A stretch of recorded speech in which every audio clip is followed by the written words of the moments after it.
నమస్తే అన్న, అందరికీ నమస్కారం. అమెరికా మరియు ఇరాన్ మధ్య ఒప్పందం కుదిరిన విషయం అందరికీ తెలిసిందే.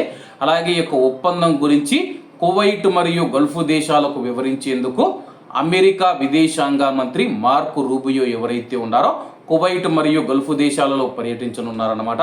ప్రస్తుతం ఇరాన్తో కుదుర్చుకున్న ఒప్పందం ఏదైతే ఉందో ఆ యొక్క ఒప్పందం విషయాలు, అలాగే యొక్క ఒప్పందంలో ఏ అంశాలను మిళితం చేశామని చెప్పేసి కువైట్ మరియు గల్ఫ్ దేశాల రాజులకు వివరించేందుకు ఆయన వస్తూ ఉన్నారు. అమెరికా విదేశాంగ మంత్రి మార్కో రూబియో ఈరోజు కువైట్, యుఏఈ, బహ్రెయిన్లతో కూడిన గల్ఫ్ దేశాల పర్యటన ప్రారంభించి జూన్ 25వ తేదీ వరకు పర్యటించనున్నారు. ఈ పర్యటన సందర్భంగా మార్కో రూబియో అనేక ప్రాంతీయ అంశాలపైన చర్చిస్తారు. వాటిలో ముఖ్యంగా ఇరాన్ మరియు అమెరికా మధ్య కుదిరిన అవగాహన ఒప్పందం, అలాగే హార్ముజ్ జలసంధిలో భద్రత మరియు నౌకాయాన స్వేచ్ఛను నిర్ధారించే ప్రయత్నాలపైన చర్చిస్తారు. ఉమ్మడి ప్రాధాన్యాలు, ప్రాంతీయ పరిణామాలపై చర్చించేందుకు బహ్రెయిన్లో గల్ఫ్ సహకార మండలి దేశాల విదేశాంగ మంత్రులతో సమావేశం అవుతూ ఉన్న సందర్భంగా ఆయన ఈ ప్రాంతంలో శాంతి స్థిరత్వాన్ని బలోపేతం చేయాల్సిన ప్రాముఖ్యతను కూడా నొక్కి చెప్పారనమాట.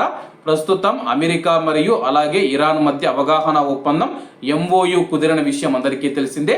దీని గురించి గల్ఫ్ దేశాలకు వివరించనున్నారు. అలాగే అమెరికా అధ్యక్షుడు డొనాల్డ్ ట్రంప్ కానీ, అలాగే ఉపాధ్యక్షుడు JD వాన్స్ మనం చూసుకుంటే ఇరాన్కు నష్టపరిహారంగా $300 బిలియన్ గల్ఫ్ దేశాల నుంచి వసూలు చేస్తామని చెప్పి, వసూలు చేసి ఇరాన్కు ఇస్తామని చెప్పి ప్రకటించిన విషయం అందరికీ తెలిసిందే. దాని నేపథ్యంలోనే వాళ్ళకు ఈ యొక్క అవగాహన ఒప్పందాన్ని వివరించి ఆ యొక్క $300 నష్టపరిహారాన్ని కోరే అవకాశం ఉందని చెప్పేసి అంతర్జాతీయ మీడియాలో కథనాలు వస్తూ ఉన్నాయి. ఏది ఏమైనా సరే కానీ ఈ యొక్క యుద్ధం వల్ల నష్టపోయిన దేశాలు ఏవైనా ఉన్నాయంటే కువైట్ మరియు గల్ఫ్ దేశాలే. కాబట్టి అందరూ బాగుండాలి, అందులో మనం ఉండాలి. అందరికీ నమస్తే అన్న, జై హింద్.